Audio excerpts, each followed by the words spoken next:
Good evening or welcome to another video on All How It Out. Tonight we're going for a beer that I am genuinely gobsmacked that I haven't yet reviewed on this channel. I've drunk it repeatedly and I am almost certain at some point I probably have videoed it and just deleted the video. Anyway, I'm waffling. Which beer is it? It's a Tiny Rebel. It's this one.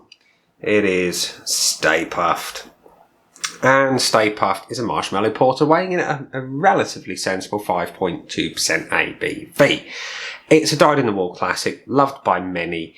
And equally, there's people who don't enjoy it. But yeah, they're probably in the minority. Anyway, what can I tell you about the beer? Well, to look at it, it's dark, quite clearly. The nose is said to be sweet and toasted marshmallow.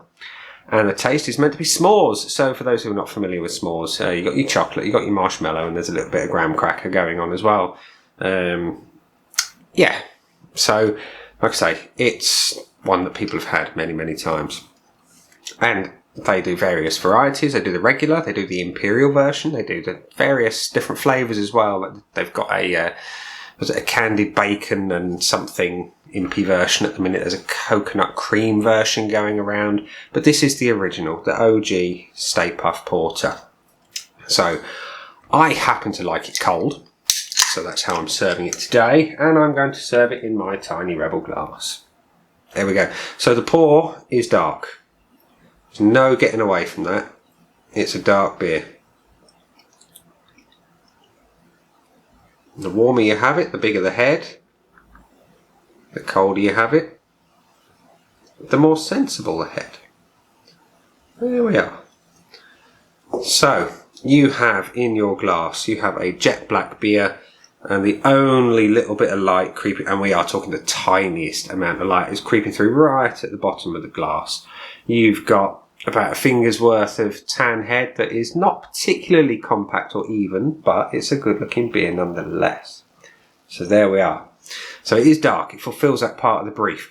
The aromas are meant to be, as we say, sweet toasted marshmallow. Let's check that out.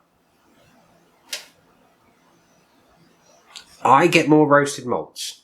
I must admit, I get a lot more of the roasted malt than I do anything else. So there is an element of sweetness on the back end of that though. But it's, like I say, second fiddle to those dark malts. Let's have a taste. See if it fills up the brief where it says it tastes like s'mores.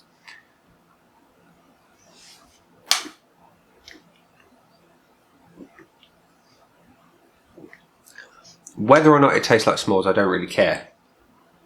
It tastes good. You have that lovely dark, rich roasted malt that hits you first. A little bit of coffee bitterness.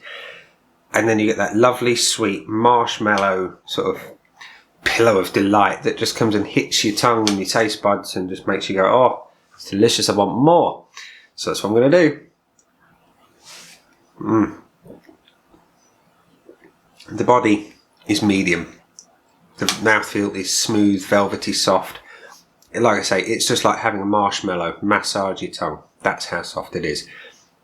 You get a little bit of bitterness, like I say, a little bit of coffee type bitterness that fades into that sweetness, then fades away into that dark roasted malt bitterness again. It's delicious. The finish is, like I say, bitter and ever so slightly dry. But all round it's an absolute corker of a porter. And you can understand why many people love it. You know, it's got something to please just about anyone. You've got the dark roastedness that appeals to the really dark beer drinkers, and you've got a little bit of sweetness that might just tempt over people who are perhaps a little bit less inclined to go for something like this. It's great. It is absolutely great. Superb beer. So, and like I say, I've drunk it many times. In the can form, in keg form as well. It's absolutely delicious. Can't fault it really. So, we have a 330ml can, and they're available from Tiny Rebel. I think you pay about $2.10 a can, something like that. I'll stick a link up and you'll get all the current prices.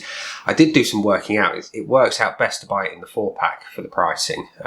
You can buy bigger boxes, but you get the best value if you buy them in 4-packs and multiples thereof.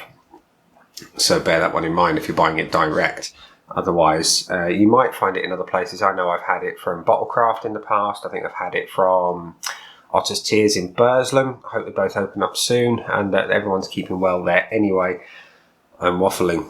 I need to give the beer a score. And I have always said it's a lovely porter. And it could be better. It could. It could just be a little hint of that 5.2. That's the only thing I would like. And you do get that if you go for the Imperial version. And that's what I really hanker for with it. You know, once you've tried the Impy version, which weighs in about 9.2%, if I remember rightly, you get that big kick, that boozy hit up front and then on the finish as well. And that really makes it for me. And I just wish it had a little bit of that in here. So the only thing I knock off for this one is just that I do rush out and buy it again. I've bought it many, many times. And like I say, best buying it in the 4-pack direct from the brewery because that's where the best value is. Like I say, I give it 4.5 out of 5 on the old Turn Tap score sheet.